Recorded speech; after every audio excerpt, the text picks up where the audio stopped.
What is the ratio of the shortest wavelength of the Balmer series to the shortest wavelength of the Lyman series?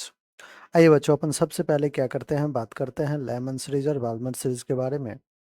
Balmer series और ये रहा हमारा Lyman series. ठीक है। N1 1 के equal होता है लाइमन में, N2 2 3 4 5 अप टू इन्फिनिटी होता है। बामर में N1 2 के इक्वल होगा, N2 3 4 5 and so on up to infinity होगा। ये कहानी आपको समझ में आता है। अब कह रहा है रेशियो ऑफ शॉर्टेस्ट वेवलेंथ। बच्चों शॉर्टेस्ट वेवलेंथ कब होता है? जब जो हमारा फोटोन हो ट्रांजिशन कहाँ से कहाँ कर रहा हो, n इक्वल्स टू इन्फिनिटी से लोएस्ट पे, है ना, लोएस्ट n पे। तो अगर मैं बामर के लिए शॉर्टेस्ट देखूं बच्चों, फॉर शॉर्टेस्ट वेवलेंथ ट्रांजिशन कहाँ से कहाँ होना चाहिए बच्चों? अगर बामर सीरीज की बात करूं तो n2 की वैल्यू इन्फिनिटी होना चाहिए और n1 की वैल्यू तो 2 होगा ही होगा। आइए एक बार वेवलेंथ भी कैलकुलेट कर लेते हैं। रिडवर का फॉर्मूला था 1/लैम्डा, और सिंस मिनिमम है तो मिनिमम लिख देते हैं, are Z square, Z atomic number है, आर क्या है, रिडवर कांस्टेंट, इंटू 1/n1 का स्क्वायर दैट इज 2, 2 का स्क्वायर 4, माइनस का 1/n2 इन्फिनिटी का स्क्वायर। ऑलराइट, तो ये तो वैल्यू 0 हो जाएगा। तो हमारे पास क्या आ जाएगा बच्चों? आप कहोगे 1/लैम्डा मिनिमम क्या आ गया हमारे पास, आर जेड स्क्वायर बाय 4। क्या मैं इसको लैम्डा मिनिमम को लिख सकता हूँ 4/r जेड स्क्वायर? ये रहा बच्चों लैम्डा मिनिमम किसका, बामर सीरीज का। आइए लाइमन की बात करें।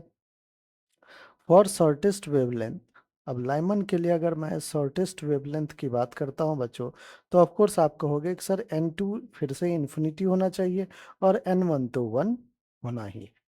अगेन रिडवर फॉर्मूला क्या है, 1/लैम्डा मिनिमम लिख देता हूं मैं, are Z square 1/n1 square that is 1, 1/n2 square infinity का स्क्वायर 0 हो जाएगा। सो बच्चों यहाँ पे लैम्डा मिनिमम क्या आ जाएगा, तो आप कहोगे 1/r जेड स्क्वायर। ऑलराइट, ये हो गया लाइमन के केस में लैम्डा मिनिमम, ये है बामर के केस में।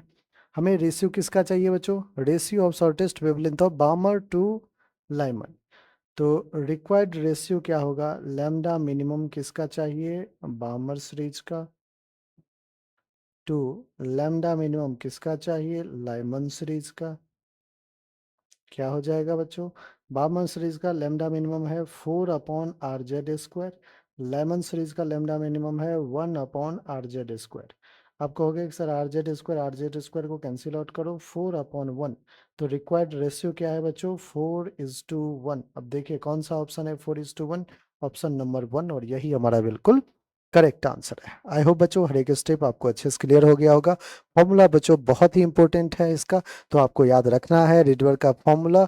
एक बार मैं यहाँ पे लिख देता हूँ, 1/लैम्डा is equals to R Z square 1/n1 का स्क्वायर माइनस 1/n2 का स्क्वायर।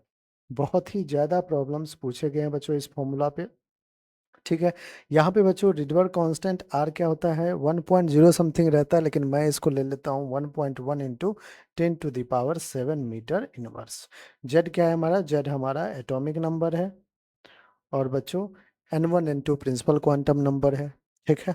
तो ये कुछ चीज़ें हैं जो आपको पता होना चाहिए, फॉर्मूला बहुत ही इंपॉर्टेंट है, तो आपको बिल्कुल दिमाग में हमेशा ये चलते रहना चाहिए। ऑलराइट,